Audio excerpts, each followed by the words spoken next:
candy. Phone bia upe bia, phone bia e body and wati bia no. Uko pimo ba, enye bi ewo ho bi to akwa koton.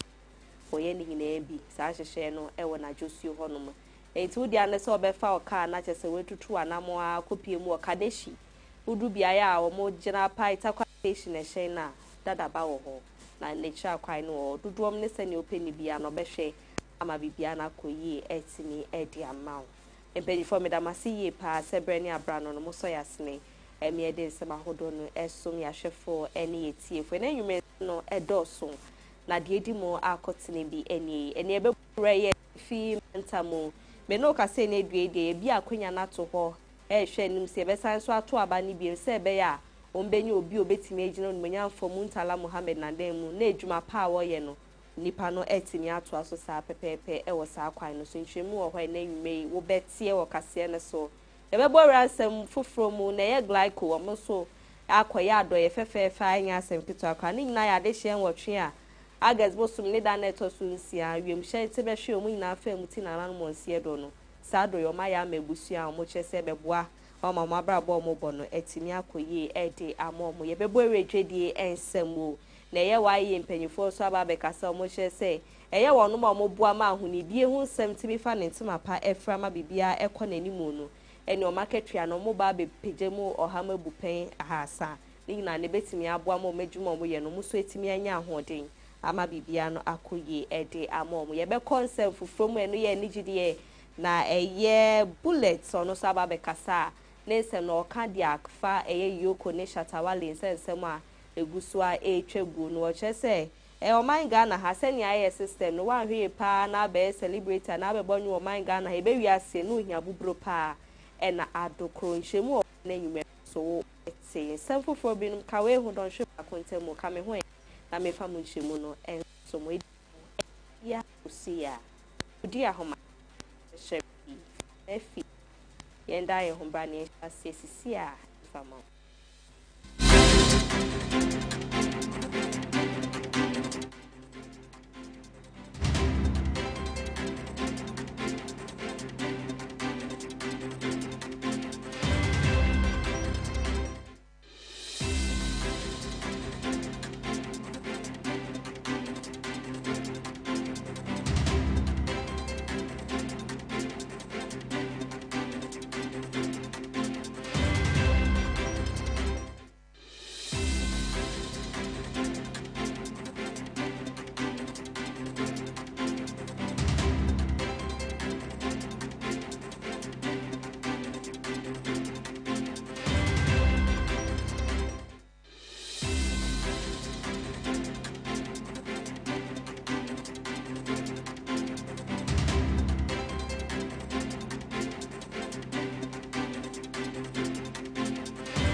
Ba edwaso ni o yanom ehyen a en use fuel we so yensesa oil ne wo hia ene ni key ehyen egumechi nyina eye lip moto Giomi anase nami eyemu wo bia wo sabeka wo KFM Limited e wo Ghana ha lip moto abefu kasa abi yanom emwede ne sanso efe wa hwe interiors here. Here me Timothy see and your friend on lip motor. It was 3 modes of driving. Obey me a switch it, so open 10 more. Obey in the sports mode. So person will save you battery. Obey me is economy mode. I say pen tem now open with normal riding so your friend is standard. Who charge your battery within 6 hours. A bet to me do work Kumasiaba. Measure air 310 kilometers.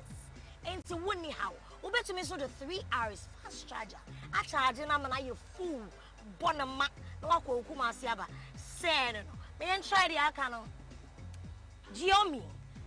ne awo hia ne key make sure say key ne ben wa wo hwese na interior on tie na black and white papa so no FSN yo wa hwe screen tentin e bo ma hu car no battery aka na ma hu mileage nso wo so we nso de etu kwan 320 kilometers and sana wasa charge. Ubechimi charge in 6 hours. Fast charger 3 hours. Abẹ́fù efidie yẹn so. Obetumi a drive no in 3 modes. Eye standard, sports, and now say economy. So what pentem to say me yanom choose sports what say. Obetumi to qualify hakoko base. Ama battery ni bi swak because eye 320 kilometers. Who charging is 6 hours, obetumi your full battery. Now when you fast charge and swap 3 hours per your set. Making sure so okay in the car when you saw wakem. Who be a door na start. Chili Joby, black and white. Makuma swat. Man san cow dear. You check it the akana. Yeah, no. Abe for the any muba kunio. The awinyano key. Making sure se key in a band when you saw wakem. We no F. Let a woman sit down. A gray ni your mahudu mino. The any hakakra, any dear mood. As also was screens me, way and more information of we are can in winning. Answer Bessia Bonum Papa, your friend entertainment, the Awihiano, Anne. And that's over to me, so I drive in 3 moves just like the others. Standard, and I say sports. So open tema. Car way so. A bet to me to Kwaya Kokumasiaba, 330 kilometers. The Chema Udu crowd to make Jesus on one bonum kakra, and Sunday do. Which are then 6 hours, sir. No. So bet to me, charging 3 hours. If I no fast charge. And you know, KFM Limited, and they are big just so. Fraying near me own Sanka what the intentem. So open installment, a high purchaser, and train one nasi. We've got you solid. Yanume, on Sabechimia Fidie Mubia, and what KFM Limited. One Sabeke Fidie no which Yanon Kakra. Wait, unyano bebia, a GKFM Limited. Fraying ever sort all out.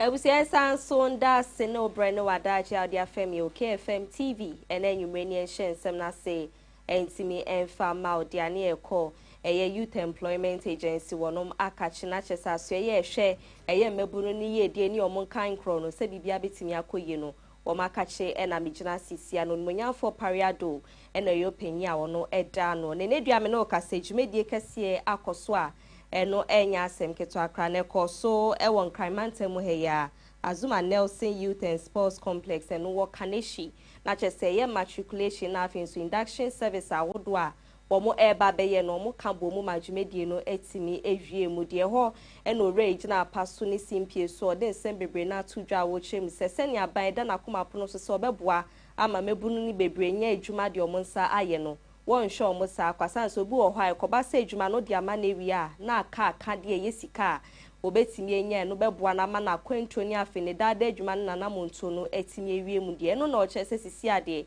ebusumi bia ne de wala wanse de be ma saa wono ma wo mba benya ntete ne se be ya ebe mo ma na monto ni adwuma mo ba besua no bibia no etimi ayeboko ediamo. The training of the master craftsmen, the training of the apprentices,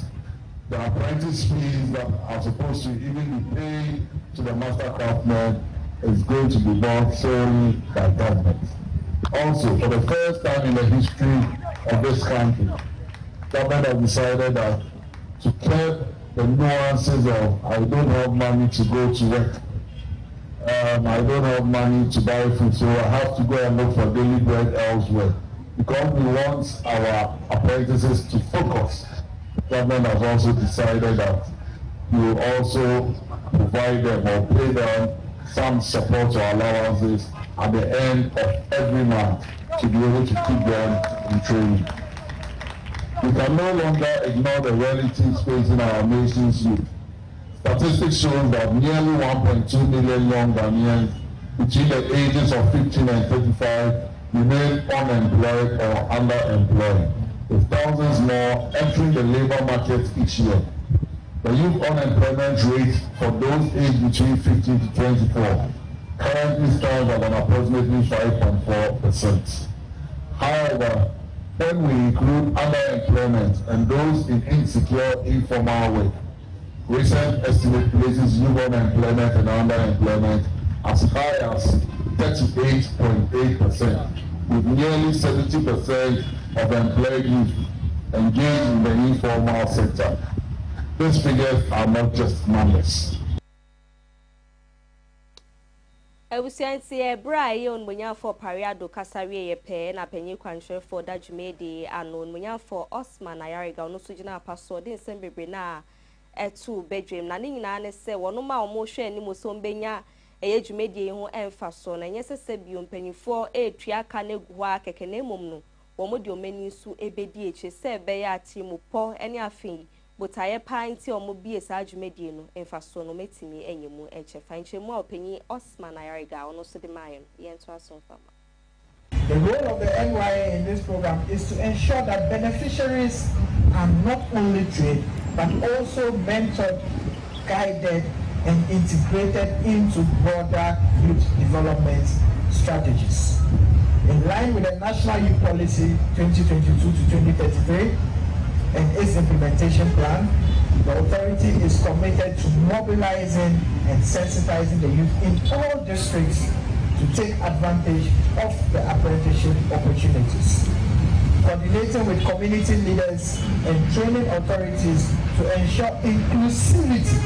especially for young men and women living with disabilities. But to our dear apprentices, I say this: you are the reason why we are here today. Your success will be measured not just by the certificates you receive, but by the skills you master, the businesses you establish, and the communities you uplift.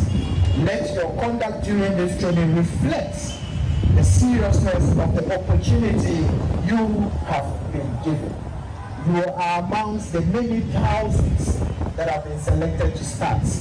And to the many thousands who may have not heard from us, your turn will soon come. Because beyond 10,000 youth that will be trained this year, God willing, His Excellency John Dramani Mahama has assured us that next year we are going to do 100,000 youth.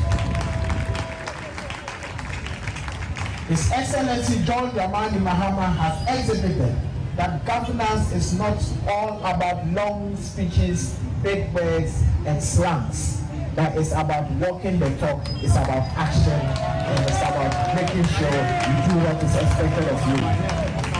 We have shown that governance is about less talk, more action. And that is why we keep on saying what? Aban Papa, Abba. Dawo jumedie na se ena maame Linda Akwele Oklo wono ye nkraimantam so afo no so kopie mu a wode na December na etudwa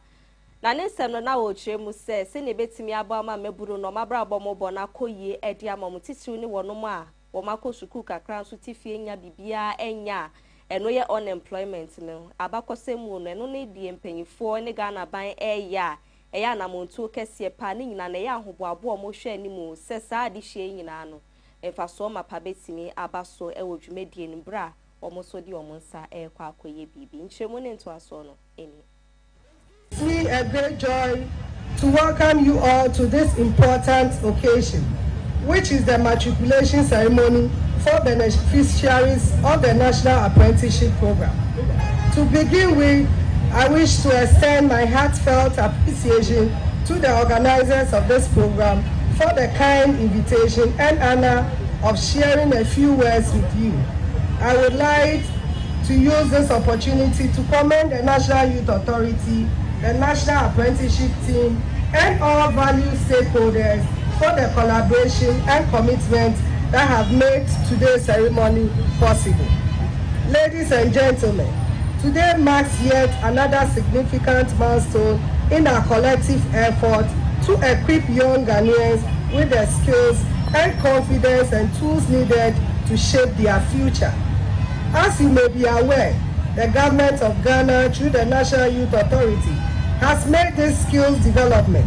job creation, and entrepreneurship central to its national development agenda.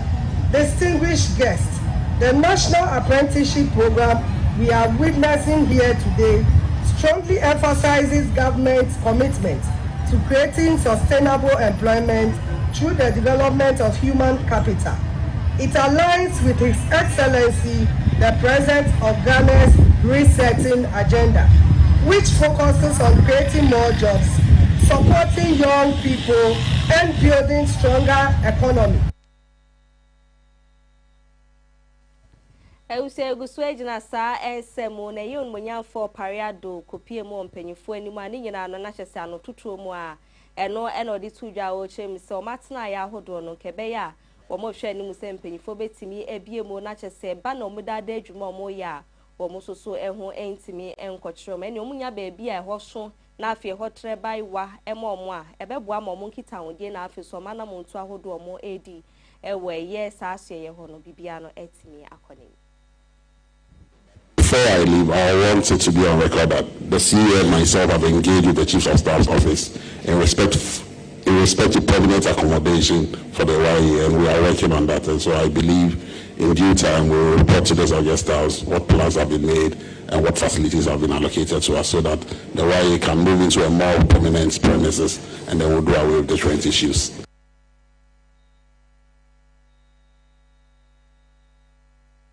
Ewusia yen free sansem ni mu ani ento aso concept foforo mu entimi fa ma odia me ko etifi ne mantemu na me no ka say the National Democratic Congress NDC amenu ko wonom fa ewo ho no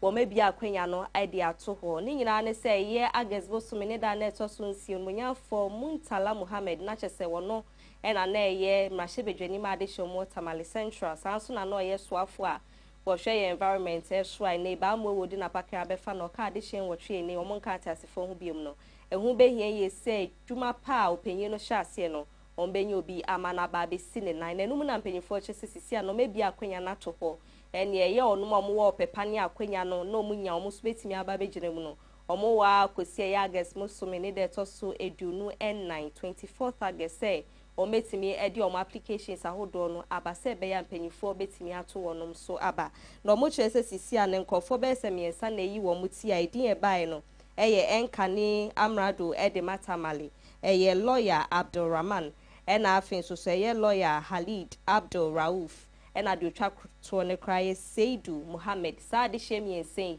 ena me no ka Seidu o meyi o muti a o mo kyerese o munya o metimi ejirem na eyo munyamfo Muntala Muhammad na dwuma pa o hyase no wo mo aba beto aso Tamale Central ne mpotamu nhwemu no eni to the former mayor of Tamale Metro. It's in the person of Honorable Abdul Hanan Gundadu. Yeah. So what are we coming to do here today? Okay, we've come here for the filing form. So, and I think he said we should come and do it on his behalf. So that is why we are here. How was the process? I think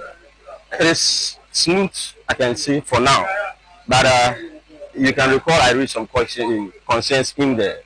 seeking for them to ensure a free, fair, and credible elections at the end of the day. What are you picking on the grounds that gave you this particular idea of it's not being fair? Actually, I think before the emergence of certain aspirants, some misinformation was sent out to suggest that the national body has become someone for the people of Tamale Central Constituency, and that when we did our cross checks, we realized it was not true. Yeah, we did our checks to the national level, and they said they have no interest. That we leave everything to the constituency to determine. So the reason why I suspect that something fishy is that first step they took, create some kind of intention, and that is what I am trying to stop. From what the national have said, they have not sent anybody. They should all calm down. They should all calm down, contest. At the end of the day, whoever the people chooses, the party will work with the person. Ebusia mamentu aso na menko piemo wo ehomesua ensemo na saaso ye ne soafo ayaboni dia ono hwe ehon totoye no eyo nmonyamfo eye Harina Idrisu na me no ka se na due wa hye Eya so ye omo so ehwe Ghana Tertiary Education Commission senke ya sene brani abrano no eba ne se allowance se wo se etwa ma akyerɛkyerɛfo na etimi bodom pema o muntimi nyi sa aka no emfen free ho ene afen so ye no fee stress policy a Ghana man pani di ba ne nyina no no mu wura suapon mu die di kan kra no mu ntua school fees bia se be betimi ama wo fo ne ho ahenhan wo mo no wahye na ne nyina no che se aban hyehye mu ne dwumadie mu no wodi sika ato ho ano esombo 500 million Ghana cedis ene afi 4 million Ghana cedis ani nyina na fie bia na no ne sika sa ka abodompem egu ho no JTech for betimi eyi ni nyina no edi efro se be obi aho betimi ahenhan. Teacher training allowances we are paying. Professor John, the Honorable Afia Fosuah just drew my attention to it. So we are paying teacher training allowance. So if they were first year students who are going to tertiary institutions, they are also paying their no fee stress. What do we do to avoid a duplication of it? So I'm taxing the two of you to look into it. If a student is entitled to every other year, government will use from 400 to 500 million Ghana cedis to keep the no fee stress. I'm happy to say that since I became minister, it's one of the most impactful interventions of President now, the no fee stress. And I think that all of us must work to sustain it. It does tell us as a country that there are parents who are struggling and there are students who are struggling and do not have the financial muscle in order that they can support themselves to have access to higher education. I have my own thoughts as to how the country can deal with it. And my view was that if the country can dedicate 2.5% of our petroleum revenue for human capital development, then in future we can have a scholarship and business authority. Then this burden of 400 million will be cushioned by the 2.5% oil revenue. Then the state has what it can rely on in order to finance no fee stress and also finance scholarship through that. Others will argue that leave it to budget. When it is budget, then you are at the behest of the Minister of Finance. If it is not honored in time, then you have a crisis of a problem. So I'm looking at a sustainable way to deal with this. Other than that, the country will have to. Ebusiayen free when yen call glyco wonom akache glyco general na me no ka say ene due no omo so akwakoye adoye e dia ma de hye nwotwe a omo afemu eti nananom e won se do na mwem hyen a ekote hwe wa santemantemu no ebusio muja awachire no ometimi akwakoye wonom adoye na de hye be kaye yiyo na se no Ghana mampani e de foto bi to dwa e kire mu se Stanbic Bank for na bia ni nyina no eya adihye ye hwese edi sika bi betutu mu dia ma mo se be ya abrabo a no mo bobra no mejanom etiase no metimi ato abrabo ne so pepepe na enenam so ama glycophone so etimi akwakoye o mado ya ni nyina no mo hwe ni mu se de wo mo pese o mo ye no bibia ntimi koe sa se nkwancha de efe ni nyina no sika ya ne de sika nso ni hu a na be ma ye mo bo nto mo so mo na kyese ne ma hodo o be hia no wo mo fa entutu won ma na mo nsa. People of God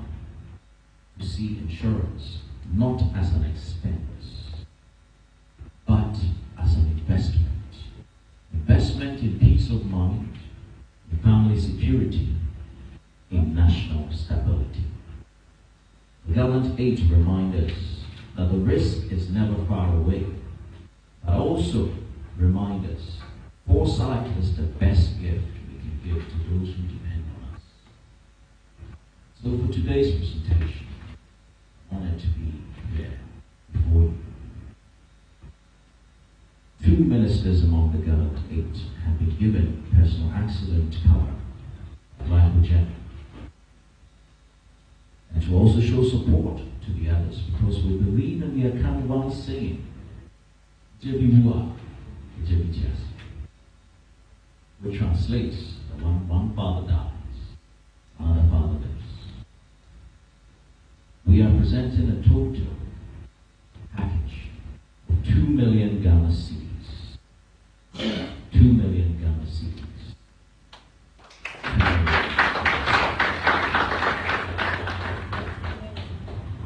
There will be a donation to the President's Trust Fund. There will be a payout to the beneficiaries. Indeed, there will be that will go to the Ghana Armed Forces, respective parties that are involved. We pray this brings a modicum of comfort.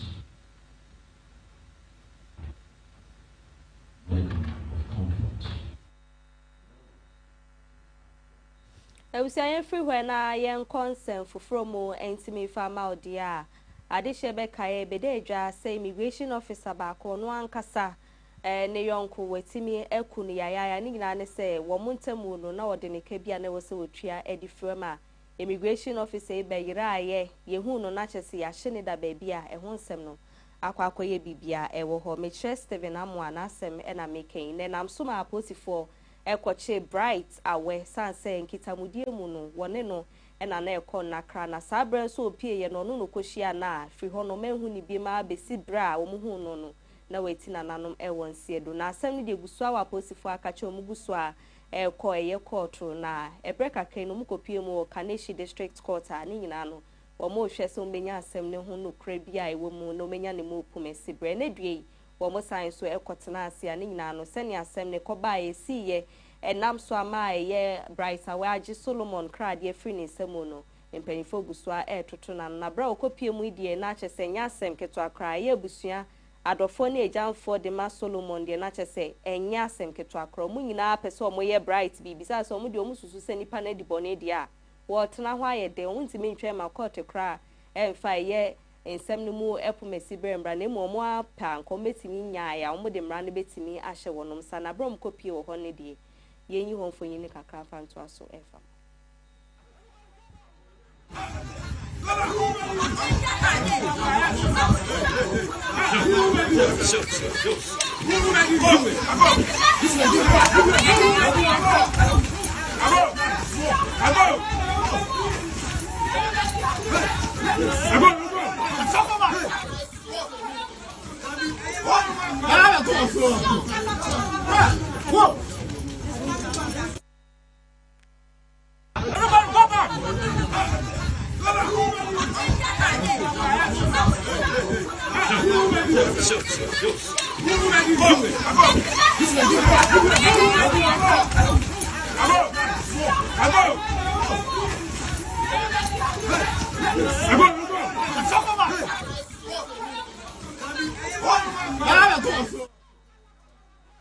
Ebusia nse no ho asem eno no ohwe se ne na bambo adwuma yeko no muguso ebo ne ban se be ya omfo mo nsankeka na sanse no nkomu gyan na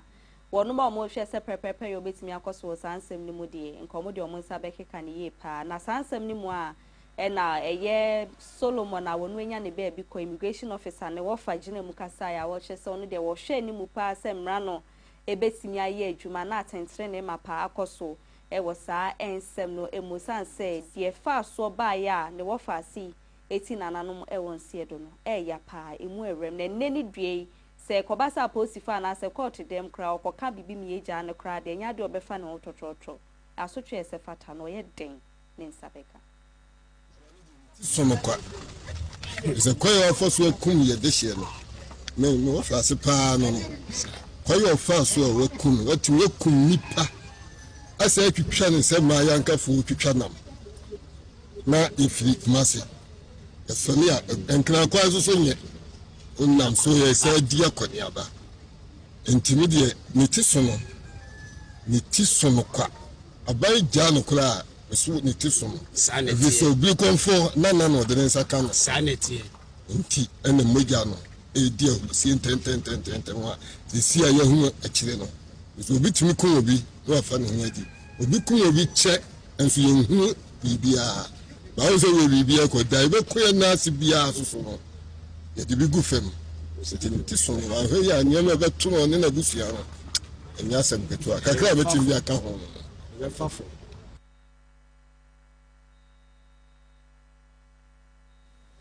Yen free sansem ni mo ene de obepie mu o man Ghana ha de ekoso pa ye suma si dwedie bi mu edie ene se ne ombefo obi a oya no ya abofra kra ne ne wakoton no e de ama obi fofra gi sika kakra de egu ni botom se be ya ono so so betimi enye bi apodwede bi ahwe abusua me kire child trafficking no na enu na mpanyifo stress sisi ane de se ne tretre kono anu edin pa emu ewrem tinke be ya mpanyifo fom nan ensi fomo na omunye bibi enfafa emu nsem ni nchiremu no ye fanto aso enfama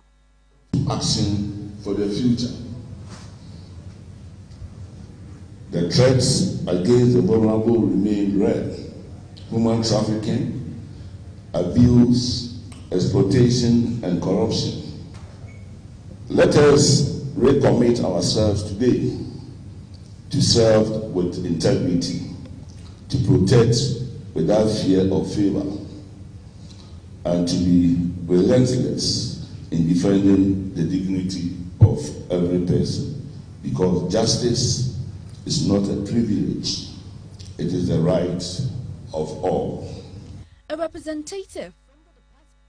Ebusia yenjina sanse miso ni endani yehu simanje nkratu edikan embra sisia yeba asem ne bebre na wo hwa ede to aso ede ama.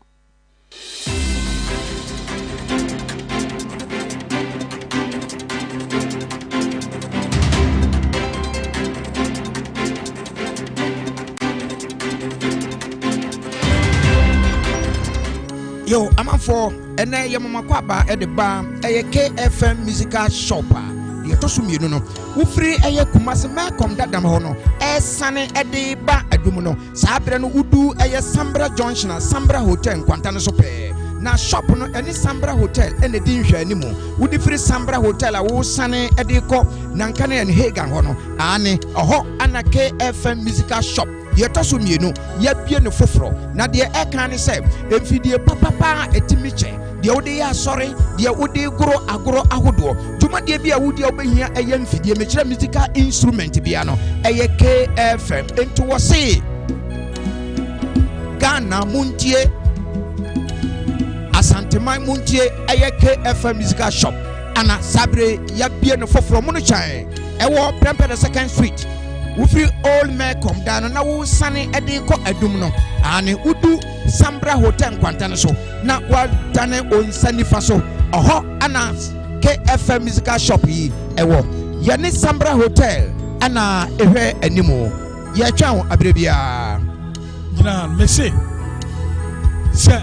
me ya proud ana se me ye dwa me free kumasi adum KFM instrument store obi bisa sa se bo men fo de wo to no woni si da wo de ne ma papa e gira wonim na wo to no wo say yes wo to no bibi aka wakoma ni nyina free KFM instrument store kumasi adum se mi gira ho na me to no ma bitimi nya ho me ka fi se fi papa nu anim na mi gira no wo be tro ye ko ma ya do se kana twa nanka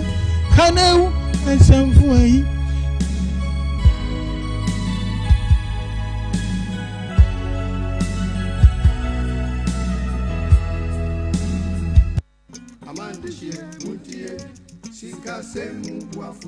Medo benami Ghana duko do ajaple ho duko kata. Mi echo nyanyu ade vena mi cho Talent Microfinance Limited Gajradopa. Mi wona susu savings, adishare, school buafo, cashback, ple bubwa okata. Nenyebe egajom de mi agbo la letie tomegbeko ateun ahoga dodo. Kenenyebe egajom vivi la nenyebe o gahia ola atenwa ava de ogai kenehia fa. Tanenyebe mi foncho mi afa jongu yo kenye mi afa gadodo nyawa.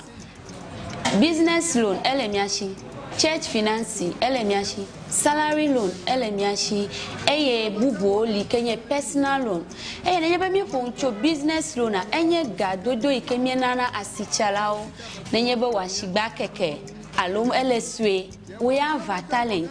mi pepegede nwo nenye washigba lesua ne woge wo kekegede ji to talent pomonu ome nenye be mi fonchu mi afa salary loan a enye gado mo mi ke mi vuna mi afa jirudu $1 nke ga nyo he ya va talent wo payslip pe bank statement ye kwenye nwi hia o na koko ho salary loan le rate mieto keke akeji church financier personal loan va na enye habobo ma soli hama eji fufofo sankuo jitao olila ashibobwe keke ake mia flegeno na no hem v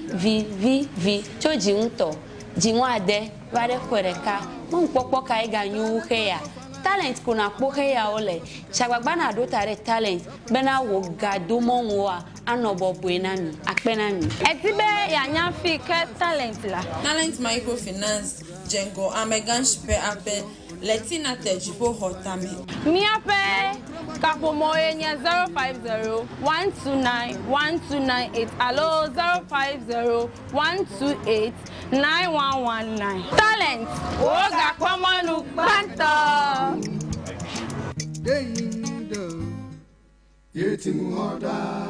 Talent Microfinance, your channel of wealth.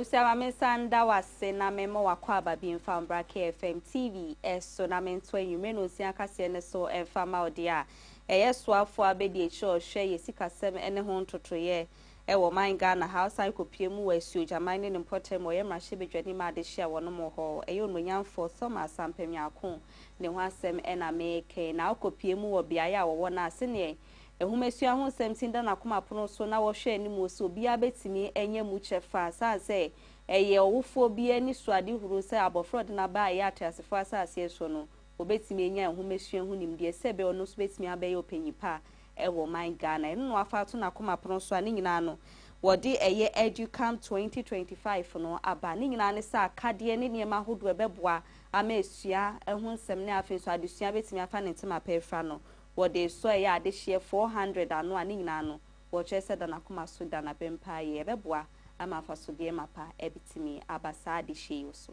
nchemu ne nto so aye de emamon in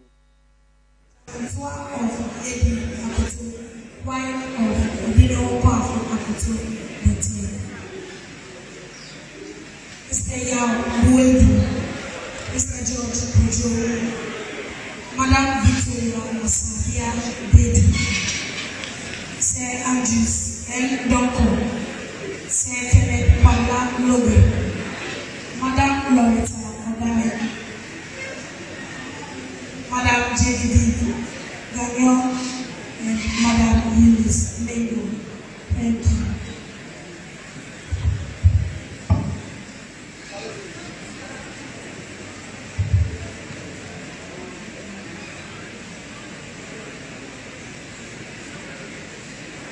Thank you. We shall now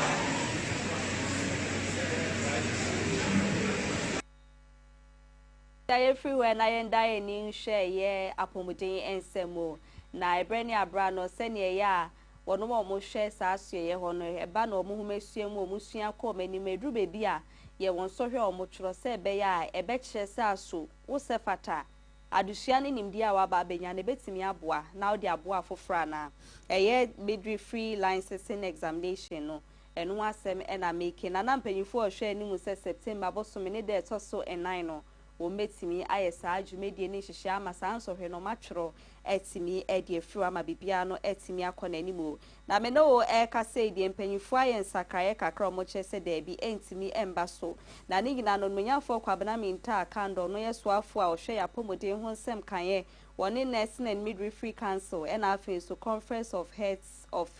health training institutions ahodo na kabo mu a wo mu nyina akọ benkroma mo chese de bi omo etro san so hwe ne September bosome ne de to so nan a enya de se betimi aboa na ebrani dru so a sene wo so omo tworo no no obi abetro wo biaye a wo hia na ade wo ho san se koba se omo nyina ntu kwan bebo ma no oba bi baako no muntimi entro na eya edru bebi eya na emboa sanse bebre na afi kwan tententen no mo ba wo mo betro sa enso hwe no nti sene obia ho behenhan no na bibia bekoye no bia ya wusua wa ade ne ho na eye licensure exams no betro ewo ho na ewia na abasobode ese wo no wo metimi edi amanti eye apomuden ensem wo no we na mpanyifo eche se ye nsakaye kakra ba wo mo edi aba betu dwa se be ya obia betimi aboa ne ho ewo sa ekwan no eso ebusia mingina so na menda me ho me ba ye boewura edwedie ensem.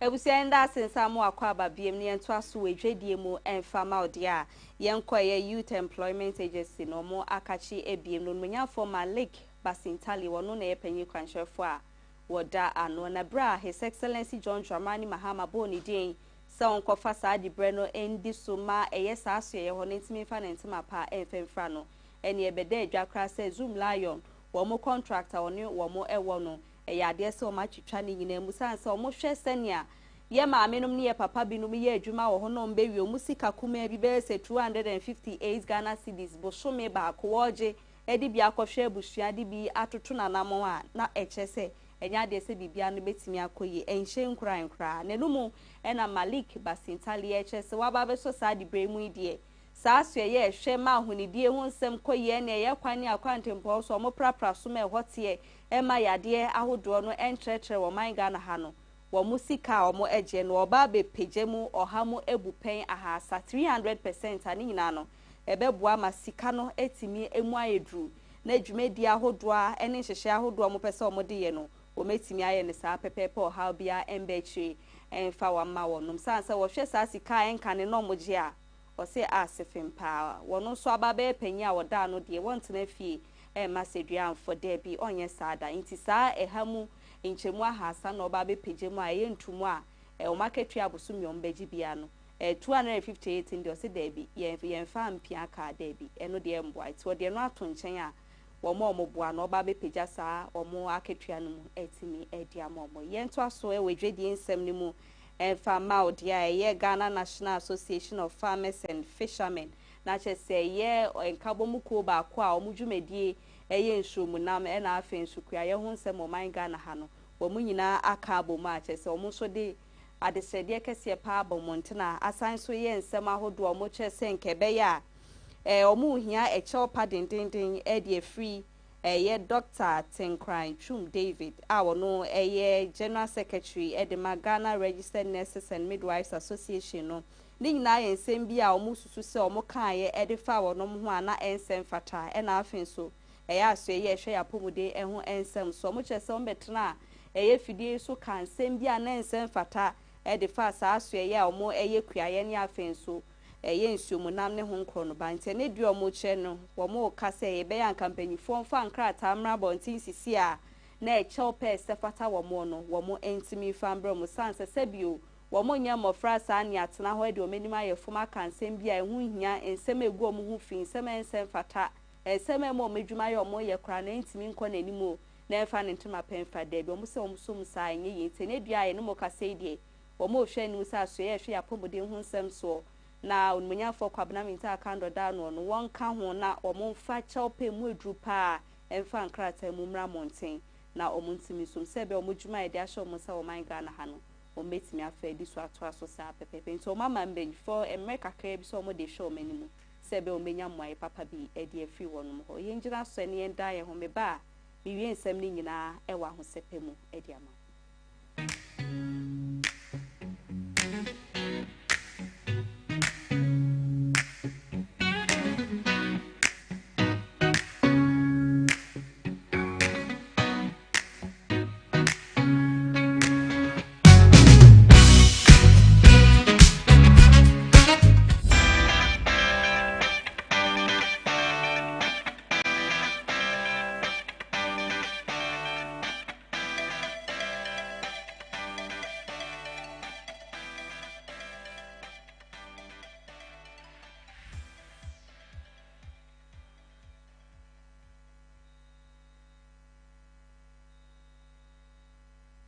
CBM na memo akwaba from Brake FM TV eso de de so aso no ewoye enigide ensemu na ye chase de ayenko Charles Niyama na sueye me boni din dia no se Shatawale ehun asem na make na wotwe mu de ne nsem atrendi ye pa enya asem kitwa titiru ene enada na ni nyina ne se ye ono ankasa ne hyen kese ekita no a Lamborghini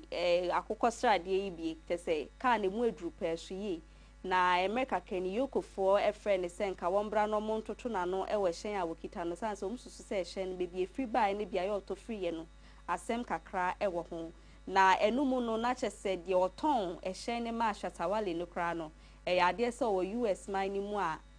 penyifu ahye se won kode mfinhie no ase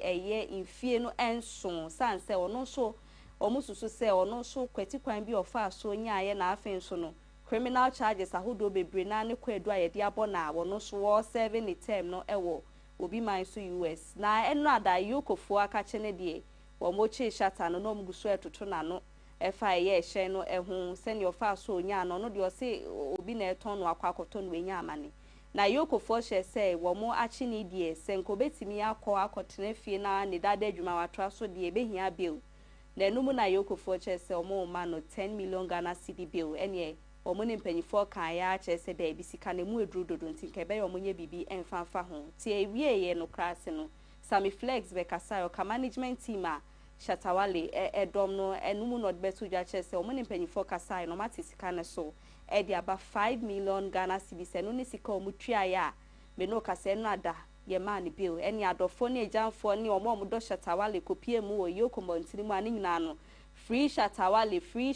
enu ho asema na no mo kasa brante no ni hu ni asem tinkebe ya omo enja no kowi ase no mu jai no na enu mu na chief executive officer Edema Rough Town Red Cross ye Ricky Nana Ajimai dodo na friend Bullets ono ya artist manager wono so kopie mu ho bia yeyi ni wie no kasa bebre na ade nsem binum etu dwe chese kwan ya fa so a ye che shata no wo chese se bio infa so bia enhyeda eni so no nde wa hwat na se enwu se kobase ebo odin so ye celebrate go man Ghana ha na mpanyifo do mani esi so ne me ensem fata nyina no na omo edibu ko ma wa nhwe ya daachi bi no sika wa bo homode enye nyina no wa hwa de ni nyina be ko ka etua ka ene ka enfa ho ensem fata wo na ebedrum pempenso bi no aba be yehie ni na ne yembie go fund account ne ho nkro no ba fa ma fa sika ngum se be abetimi atwa wa brabo no so se on de ohwemu a eno ne niema hodo ampanyifo binum sanse chi omo chi no eni omo de no koto oni sika 5 million bill omo de to ni tresuma ni twa yin na with two charities no o chese na fa so bia eni so